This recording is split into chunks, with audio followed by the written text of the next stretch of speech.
Hey, it's Callie Ray. Welcome to the Living Wow Center. I wanted to take a little bit of time today to do this quick training about 5 steps to heal your gut. And why?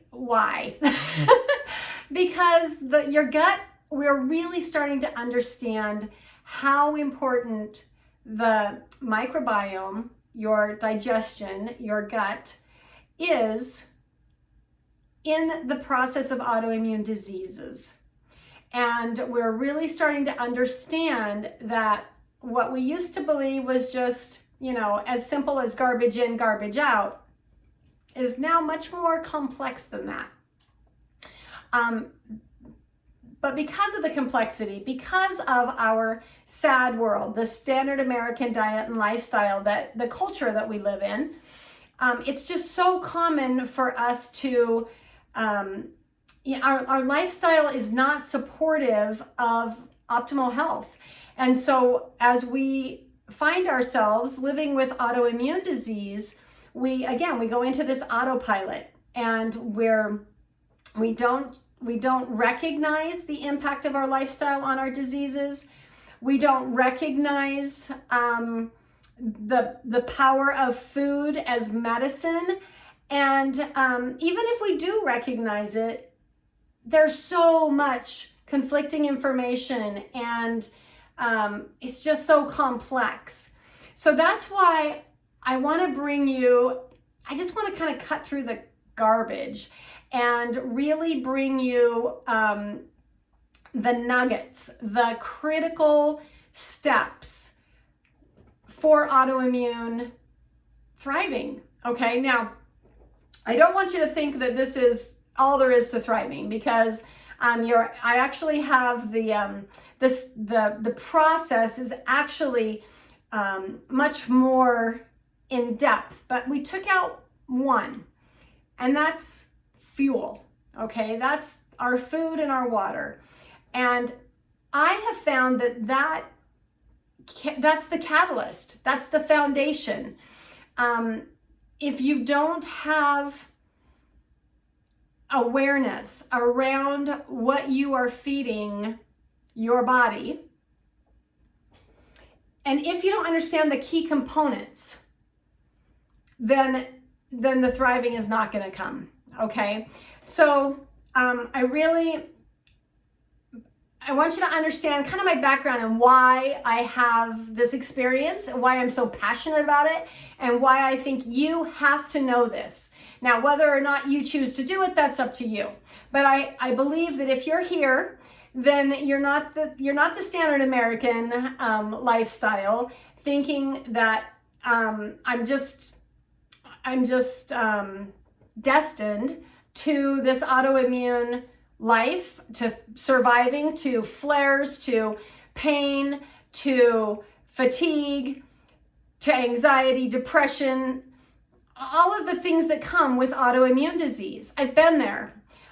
So a quick little story about why I have the passion I do, and why I've studied it for the past 13 years. I've been on this journey. And before that, in the healthcare system, learning all about the body. So I have a lot of understanding about the body and its systems. But I didn't apply it to myself. I applied it to my patients, and I applied it in a standard American, excuse me, in a standard medical application, which is a symptoms approach, right?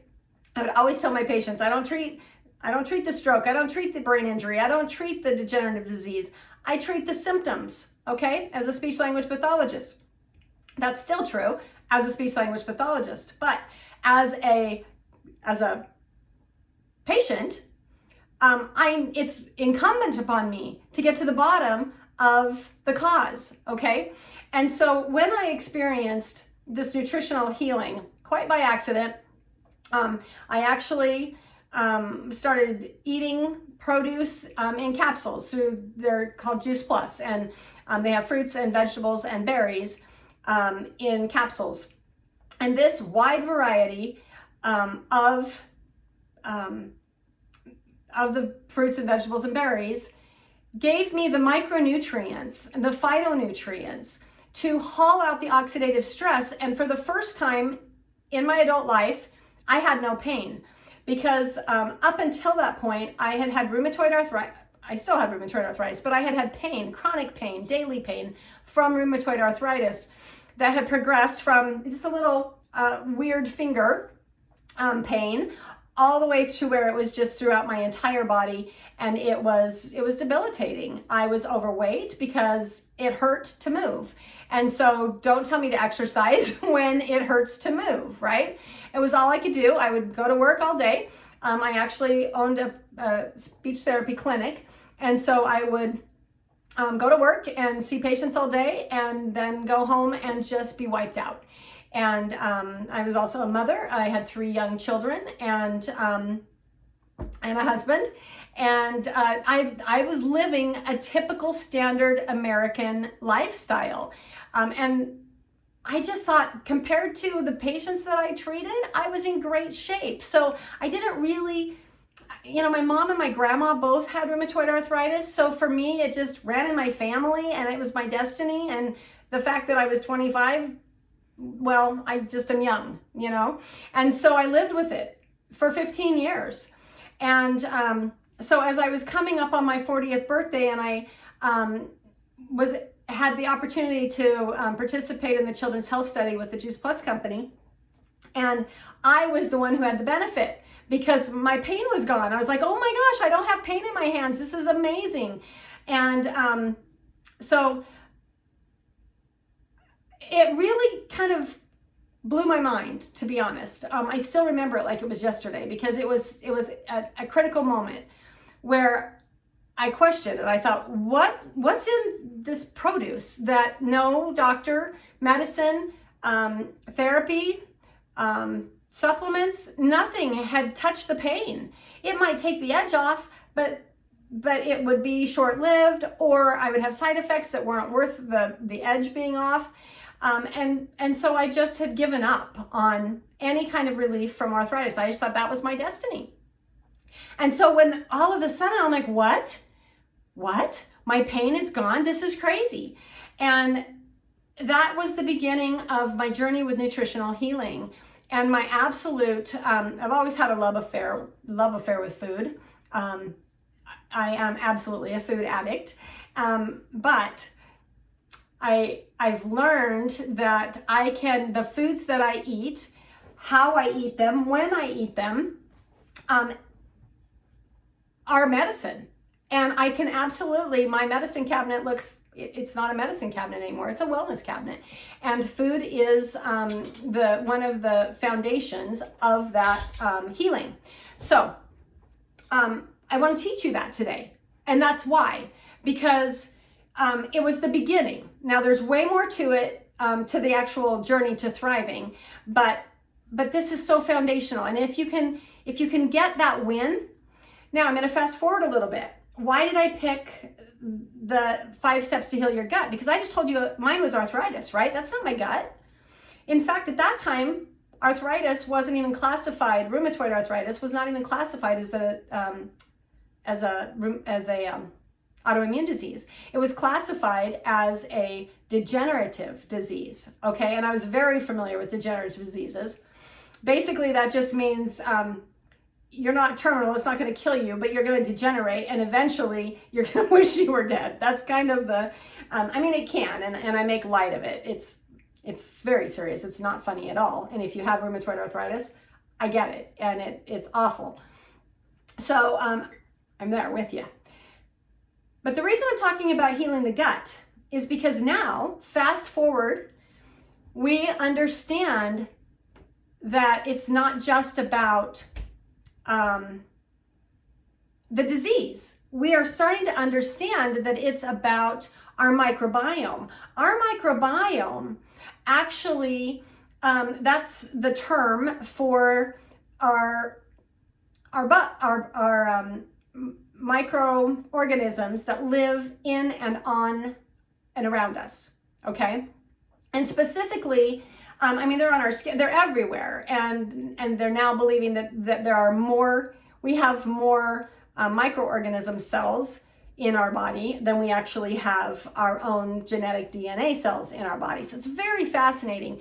And oh gosh, it's been 15 years since they were doing the Human Genome Project and learning tons about my epigenetics and understanding that we're not our destiny, that lifestyle does matter. And in fact, depending on the research that you read, the statistics you quote, anywhere between 80 to 90+% of our diseases can be changed by our lifestyle. And that's why the Living Wow Center is even a thing, and why Living Wow is even a thing. It's because we understand that we can, I definitely have those genetic markers, and I knew that as I started this journey.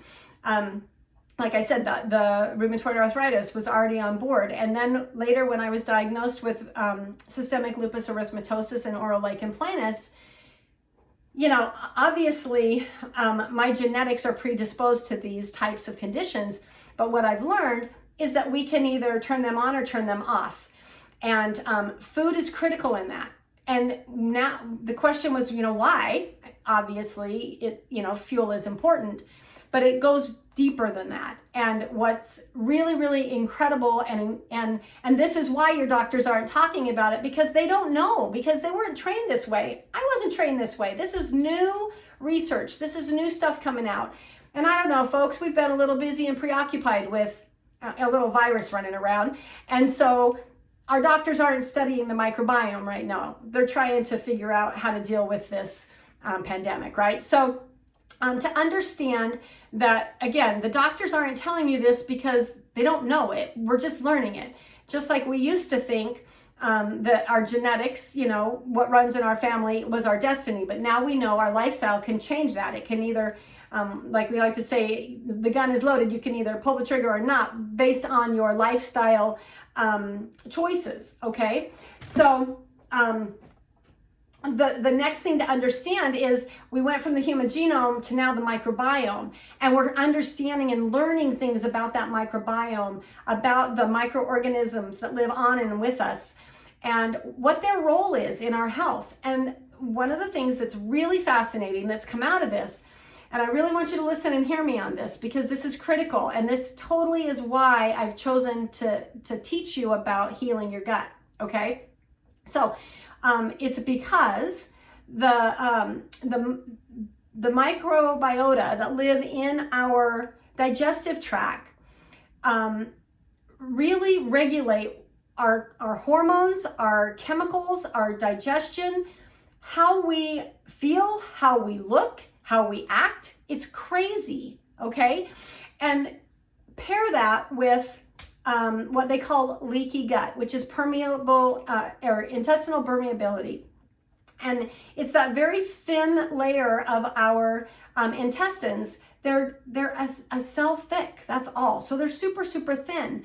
And when they get sabotaged by certain foods or toxins that come into our system, it puts little tears in those intestinal linings. And so instead of the food being absorbed in the intestinal lining and going into the bloodstream and into our systems to nourish us, it leaks through the intestine. And so we get these bigger chunks that are where they're not supposed to be. They're floating around in our body instead of being absorbed through our intestines. And so you can imagine if we have this foreign, it's not foreign, but it's foreign because it's in the wrong place, this foreign matter that is floating around in our system, our bodies are attacking that. And they're like, whoa, hold on, we've got invaders. And so you have an immune response to the body because the body has these invaders because they're in the wrong place, okay? So that's just kind of a simplification of why they believe that leaky gut is across all autoimmune diseases, which is fascinating. And I think that's why they started there and went, okay? Because we know autoimmune can be very different.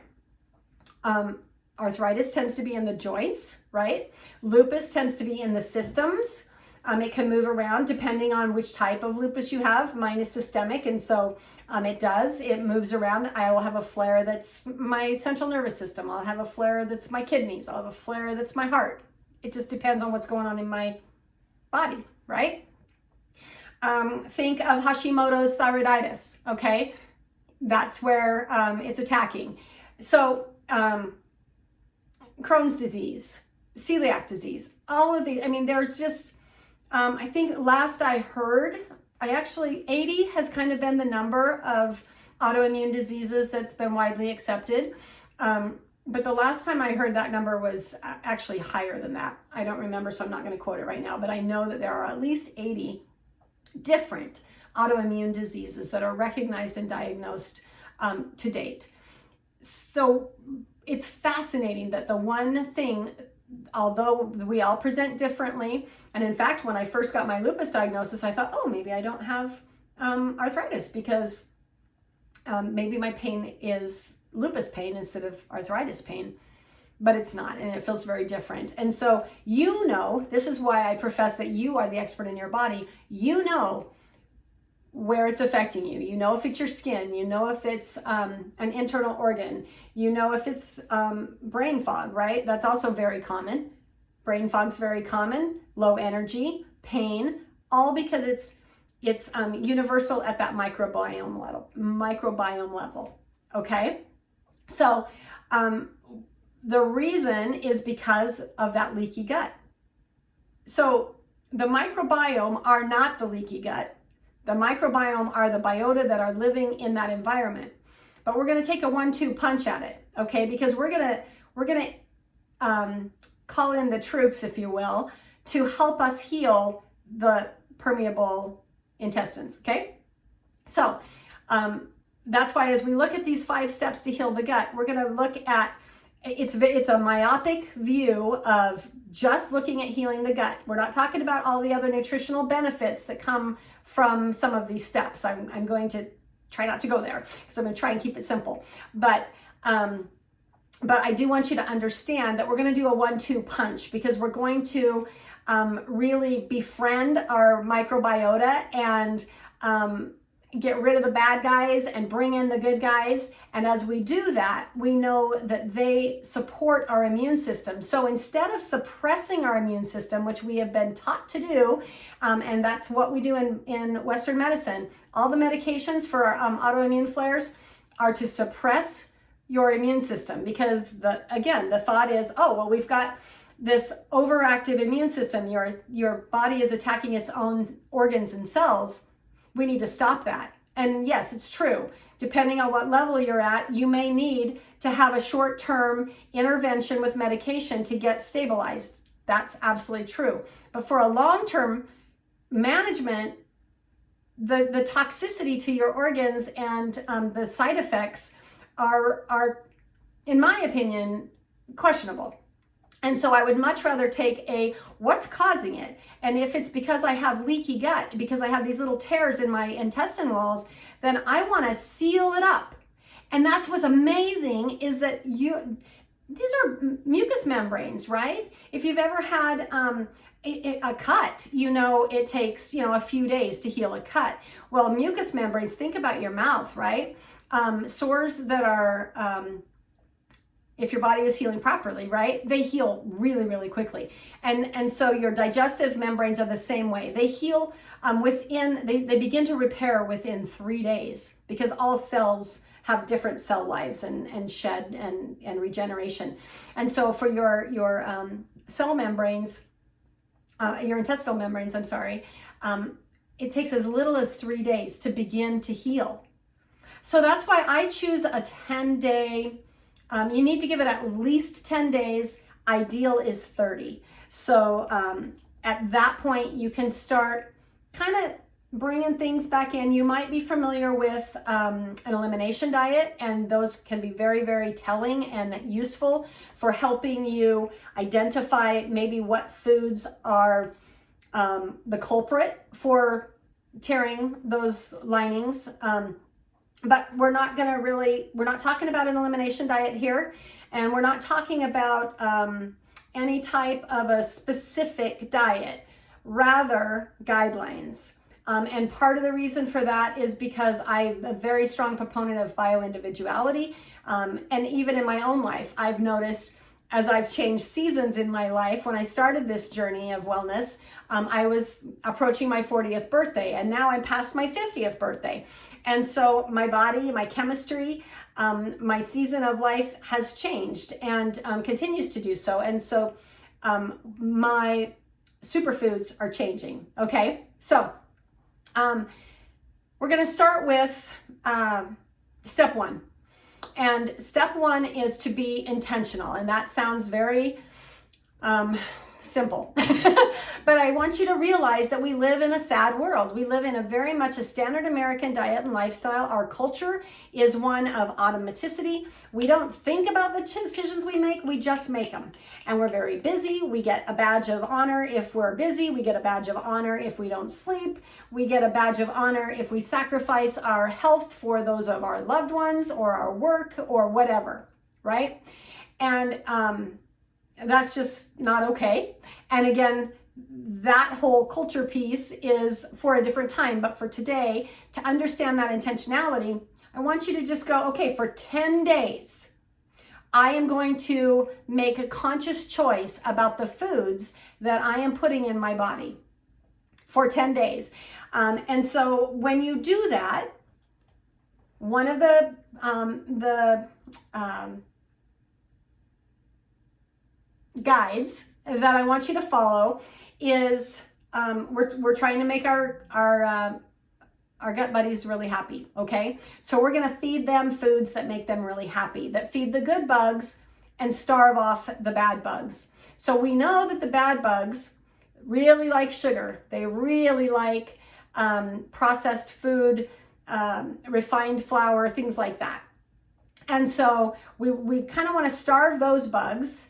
We don't want to give them the foods that they crave. So how do you know which is which? Well, if you're craving, it's called metabolic program. We crave what we eat. So we are, even to have it at a deeper level, we crave what our bugs want to eat. And so if you're craving sugar, it's because you're feeding those bacteria and fungi that like sugar, and they tend to be yeast.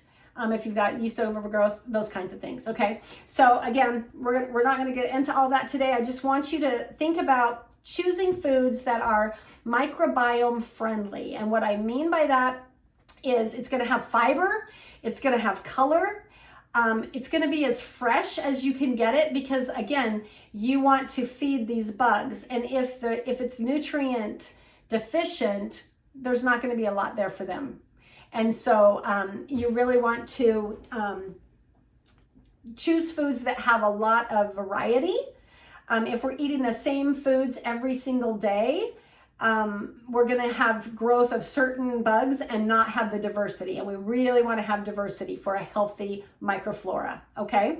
So in your guide that came with this video, if you go to step number 1, it has the words there where they're gray. You can write down, you can just pop over the top of that. That's just kind of a guide for you. And you can pop over the top of that and write in some of your favorite foods. What are some foods that you, in the next 10 days, really want to be intentional to add in, okay?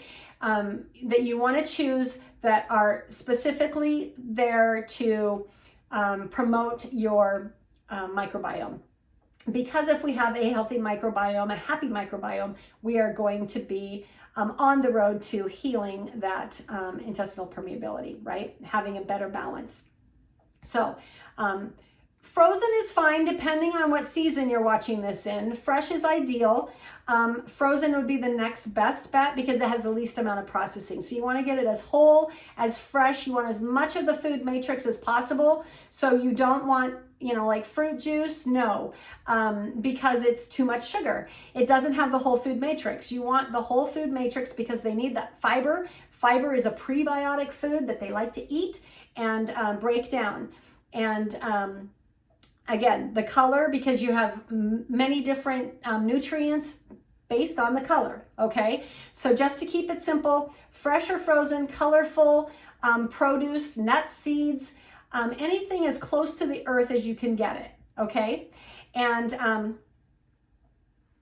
your choice, what you want, what makes you happy, what makes your body happy, because if it makes you happy, it's going to make your body happy, okay? Number 2, don't eat poison. And this is going to sound super duh, right? But we don't realize, I talk about this because every time I say don't eat poison, I get told, well, just because it's not a health food doesn't mean it's poison. Well, yes, junk food is poison, and it doesn't have to be junk food. That's the big misconception, right? Understand that anything that kills bugs is poison to our microbiome. So that includes anything that is a preservative, because preservatives are meant to increase the shelf life of a food. And so it increases the shelf life by not rotting, right? Well, what is rot? Rot is the bugs eating the food. So if no, Mitra Ray always said, if no self-respecting bacteria will eat it, why should I, right?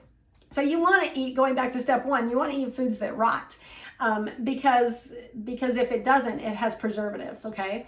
You also want to steer clear of GMO, because those may not have a preservative. They may not need a preservative because they are genetically modified. At the DNA level, they've actually been grown with an herbicide called glyphosate. And so that's the big bad news about GMOs is the reason, there's so much controversy about GMOs, but from a person who has autoimmune disease, I can tell you my body knows a GMO whether I do or not. And the reason is because it recognizes that herbicide, and it doesn't, my body just doesn't know what to do with it. And it is a very quick way to a flare for me. So avoid GMOs, avoid preservatives, avoid chemicals, dyes, and the reason you'll hear eat organic is because, again, it's grown in an environment that doesn't have herbicides or pesticides used. Again, it's not foolproof, right? Because it can't be. Our entire food system, there's cross-contamination, but do the best you can, right? If you just avoid those foods, don't be all hyper crazy about it, because it will make you crazy trying to be. And it's just not necessary. Again, they're very resilient. And if you do the best you can, they're going to thank you for it. Okay. I promise you that. So, processed meat is another one. Most processed meat has sulfites in it, and sulfites are they're very toxic. And we also, a lot of the processed foods will make our bodies more acidic, which again is not happy for our microbiome. So avoiding salt, fat, and sugar, just because those are not, they don't support the healthy bacteria, okay? And so if you're using kind of that framework, and I have that on the guide. So again, write down in there, what are you going to eat? What are you going to take out? So in step 1, you're going to write down the new produce that you're just excited to eat in the next 10 days. And then in step 2, what poison are you going to be aware of, right? Read the label. What's in it? Don't read the ingredients. Don't read the label. They're misleading. Read the ingredients. And if you don't know what it is, it's probably a preservative, a chemical, something that is going to be counter effective in your healing of your gut. Okay. Step number 3. This is really specific to the 10 days. Okay. And this is going to kind of maybe feel a little bit like an elimination diet. It definitely has its roots in the elimination diet, but it comes from the premise of we want to create a very friendly environment for the microbiota. And inflammatory foods, alcohol, caffeine, gluten, dairy, red meat, refined sugars, they all are inflammatory in our system. And like I said, they are more acidic in our system. So they're not necessarily acidic going in, but in our pH, they affect our acidity. And so acidity equals inflammation. So we're trying to create a healthy environment. We want to stop the things that are tearing the intestines, okay? So step 1 and step 2 are really about the microbiome. Step 3 is really about the actual cellular lining of the intestines, okay? So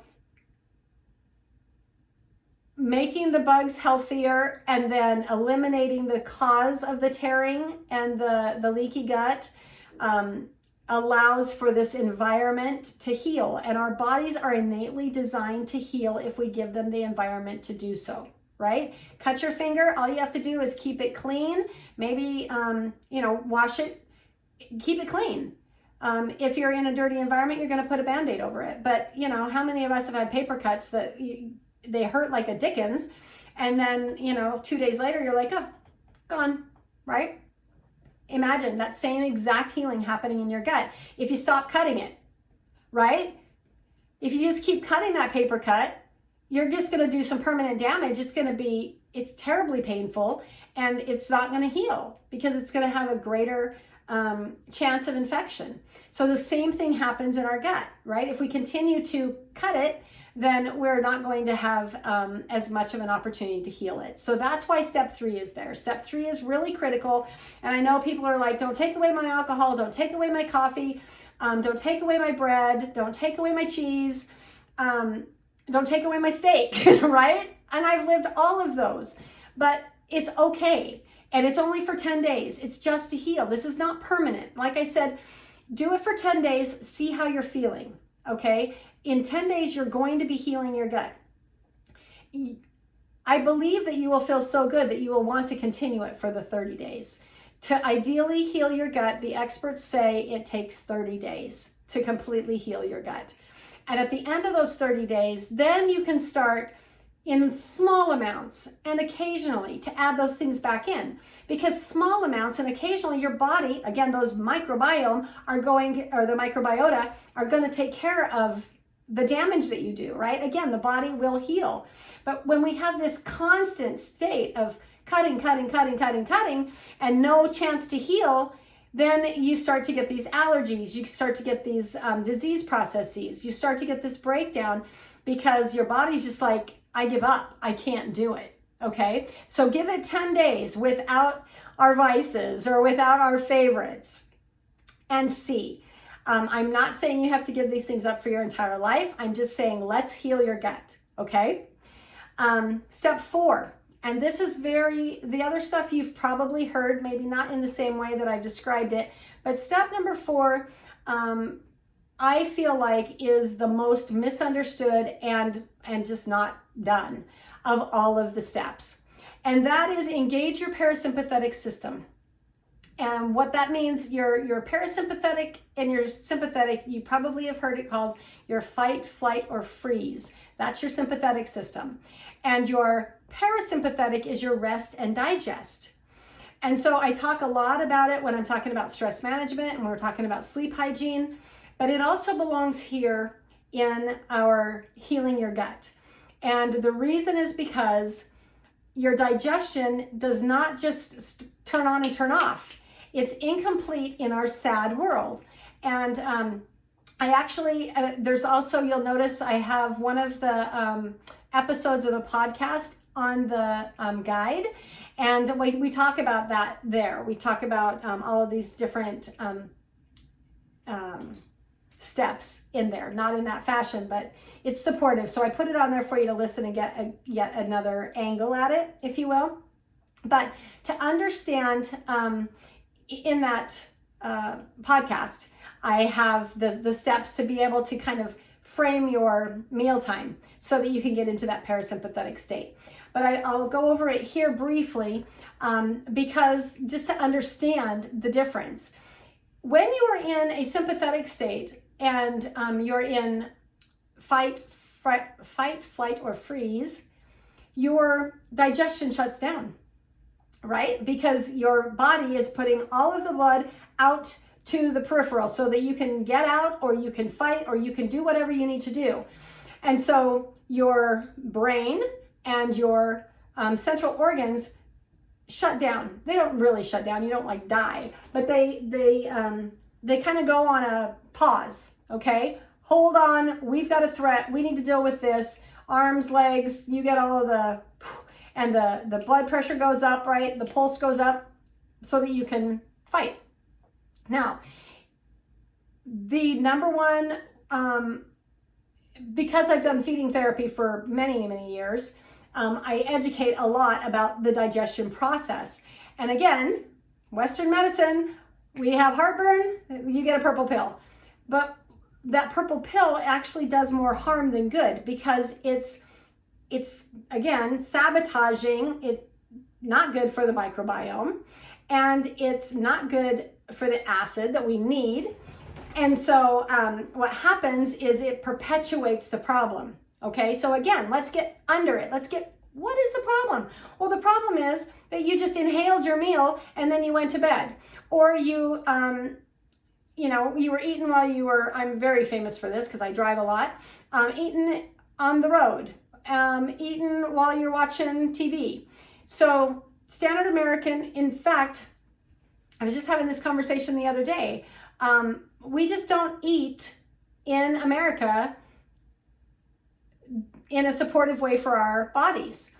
Literally, our young generation right now, I'm going to say 15 and under, right? Probably more like 20 and under. But our young generation really, they don't have meals, they graze. So they're not sitting down at a table, and they're not eating a meal with a family, having a conversation. All those table time is just a really critical and important thing. And we think of it socially, but you're not aware of it digestive, because it's so automatic, right? We eat because it's time to eat, or we eat because it's social. We eat because it tastes good. We don't eat for fuel. We don't eat to heal our gut, okay, until we do. So I'm going to encourage you to eat to heal your gut. And so what that means is, it means you plan. We go back to step one and we have intention. What am I going to eat? And we think about it. And just think about that right now, and you'll notice that you kind of start to salivate a little bit, right? And that's the beginning of the digestive process. It's the thought process. And it starts to trigger the chemicals to dump and to prepare. It tells us, hey, release saliva. We start to get the system ready. And then as we smell it, then it enhances that. So that by the time we get to our first bite, our digestion is already ready, okay? So if we are bypassing that, if we are just grabbing something at the store, or we're eating it out of a package where it has no smell until we open it and ingest it, we're kind of like just incoming and nothing's ready to receive it, all right? So getting into our parasympathetic state, that means that we are as simple as taking a breath, okay? We're pausing. So we're thinking about what we're going to eat. We smell what we're going to eat. We have that process of preparation. And then we actually sit down and we put away distractions, and we give grace, right? We say prayer, we say grace, whatever you want to call it, but we give thanks and appreciation for the food that we are going to eat. So we have that calm parasympathetic response of, yes, I'm going to fuel my body right now. I have the best nutrition coming into you right now. Cells, are you ready? Hey, all of you microbiota, are you ready? Because I've got some good stuff coming to you. And then when it gets there, instead of having this, bloating, uncomfortable experience, we go, oh, that felt good. This tastes delicious. And your body absorbs the nutrients, it heals, and it uses it properly, okay? So it doesn't take much. I'm very I'm very accustomed to living sad. I've lived sad, all but the last 10 years, and then add in COVID, we went right back to sad. So I've lived sad longer than I've lived well. I live in a sad world for sure. And so I'm very familiar with the what I call the chug and chuck, or the grab and go economy and lifestyle that we live, right? So if we can consciously step away from that, be intentional, choose what we're going to choose, and then put in that good food that we've prepared and we've thought about, then when we actually digest it, we're going to be in that parasympathetic state, and our body is going to be able to absorb those nutrients and heal much better, because we're giving it an environment to heal rather than an environment to continue to cut and damage. Okay? And then finally, number 5, and this may be the hardest of all, and that's don't give up. And why would I include that? And why would I say it's the hardest of all? Again, it's because we live in a sad world, and so we're in this autopilot. And when we switch over and we try to do something intentionally, and we might not feel awesome, right? Because just think about anytime you clean house, you kind of have to have a mess before you put it all back together. The same is true if we have a bunch of bad bugs in our gut, if we have overgrowth of yeast, if we have the bugs that we have are really needing that caffeine and that sugar, and we cut it off, there's going to be a rebellion. And that rebellion is not going to feel great for a day or two. But once you get that, they call it a die-off. And once you have that die-off of the bad bugs, then you're going to have that growth, because you're feeding and creating an environment for the good bugs that are supportive to us. And so you're going to have that healing, and you're going to feel amazing. But the first few days can be kind of rough. So there are some ways that we can kind of mitigate that and make it easier. But the biggest thing is just to really understand, don't give up, okay? It's okay. Now, you should not feel crummy for, 5 days, 10 days. No, it should be very relatively short, okay? And if it's not, then you need to figure out there's something that you're eating or something that in your environment that is toxic to you that is still exacerbating the way you feel. But you should be feeling, you'll feel that kind of crummy die off the first couple days, and then you'll start to rebound and feel amazing. Like I said, it takes about 3 days for the gut to start to heal and for this process to take hold, and then you want to give it some time to really accelerate and feel awesome. So I'm going to leave you with those 5 things, and I hope that you will give it a try. The fact that you're here and the fact that you're still with me tells me that you are not a typical sad lifestyle, that you truly do want to change and have that intentional thriving lifestyle. And you absolutely can. Anyone can. Your body is innately designed to heal. You just have to understand how and what it's telling you. So if you're interested in this but overwhelmed, you're thinking, oh my gosh, how do I do all of this? Then come on along and join us for the Supercharge.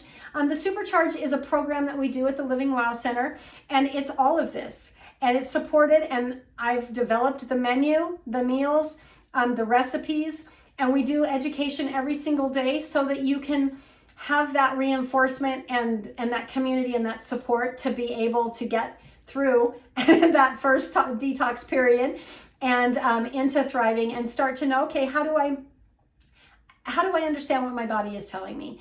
And we teach you how to be the expert. And we do it in that intensive 10 days to be to heal that gut. And that's why you experience so much improvement in just a short 10 days, is because that's all it takes to really start to heal the gut. So if you can do the 10 days, but if you want some support, come on along with us. I'll put the link here on that guide as well, and you'll be able to join in. We run the 1st to the 10th of each month, but you want to get in there and get registered and signed up whenever, because you want to be able to get prepared